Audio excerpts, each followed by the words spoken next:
Taniqli aktyor Jumadulla Rametov vafot etdi. Assalomu alaykum, hurmatli tomoshabinlar. Kanalimizga xush kelibsiz. Videoroliklarimiz ostida bir dona like hamda podpisatsiya tugmachasini bosib qo'yishni yodingizdan chiqarmang. Aktyor Jumadulla Rametov vafot etdi sarlavhasi ostida ijtimoiy tarmoqlarda turli xil mazmundagi videolar tarqaldi. Ushbu xabarning qanchalik haqiqatga rost yoki yolg'on ekanligini bilish maqsadida uning o'g'li hamda turmush o'rtog'i Saida Rametovaning ijtimoiy tarmoqdagi sahifalariga murojaat qildik va ularda hammasi joyida ekanligini kuzatdik. O'zbekistonda xizmat ko'rsatgan artist, teatr va kino san'atining yirik namoyandalaridan biri Jumadulla Rametov Altsgeymer kasalligiga chalingan.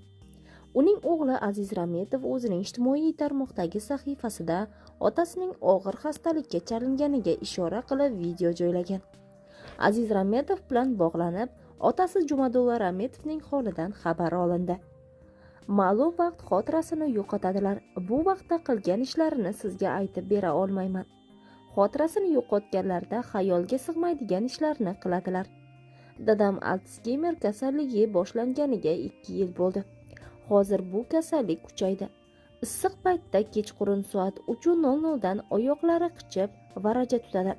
Shu bilan xotirasini yo'qotib, kimsan deb savol bera boshlaydilar. Doktorlar tashxis qo'yishganiga 1 yil bo'ldi. Kasallik asabdan keldi. Boshida ko'p narsani unutib, hojatxonani topa olmay qoldilar.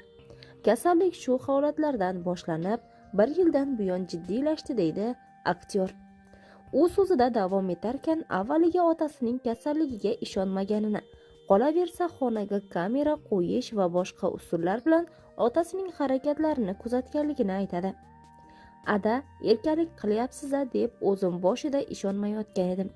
Keyin kamera qo'yib, boshqa yo'llar bilan dadamni kuzatdim. Natijada bu holatga jiddiy qarash kerakligini tushundim. Keyin shifoxonada muolaja olib chiqdilar va juda ozib ketdilar. Sababi kasallik muolajasi va ukollari juda og'ir.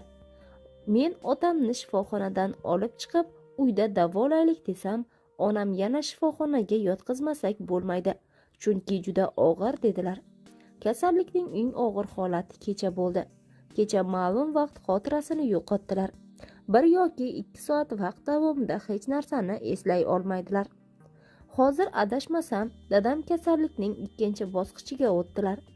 Altsgeymerda 4 yoki 5 ta bosqich bo'lar ekan. 4-bosqichga borib, kasallik juda og'irlashadi. Onam bildirmay yuradilar, lekin tuni bilan dadam ham, onam ham uxlamaydilar. Onam ertalab ishga ketadilar. Dadam soat 3:00 da turib uxlamaydilar. Ba'zida yoshlik esiga tushib, onamni aya, ona deya chaqiradigan bo'ldilar. Hojatxonaga juda qiynaldilar-da, deydi Rametovning kenja o'g'li. 1999-yili O'zbekistonda xizmat ko'rsatgan artist faxriy unvoni bilan taqdirlangan Jumadulla Rametov. U teatr sahnasida va kinoda turli bir-birini takrorlamaydigan rollar bilan tomoshabin qalbidan joy olgan. Aktyor yaqindagina 70 yoshni qarshi oldi. Uning turmush o'rtog'i Saida Rametova 70 yoshga to'lgani munosabati bilan ularning 70 yillik yubileyini nishonlashdi. Ushbu quvonchli lahzalardan Instagram ijtimoiy tarmog'iga video ham joylashtirildi. Tadbirda Madaniyat vaziri tomonidan Jumadulla Rametov madaniyat va san'at fidokori ko'krak nishoni bilan mukofotlandi. Shuningdek, ular bosh nevaralari Sarvara Oyning to'yi bo'layotganligini, kuyovlarining ismi esa Azizbek ekanligini ma'lum qildilar.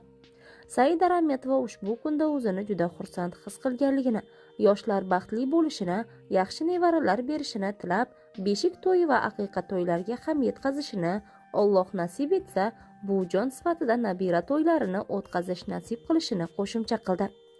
Aktrisa Jumadulla Rametov bilan 45 yil davomida turmush qurganligini, shu davr mobaynida birgalikda san'atda faoliyat olib borganligini, shuningdek hayotida baxtli ayol va baxtli aktrisa ekanligini ta'kidladi.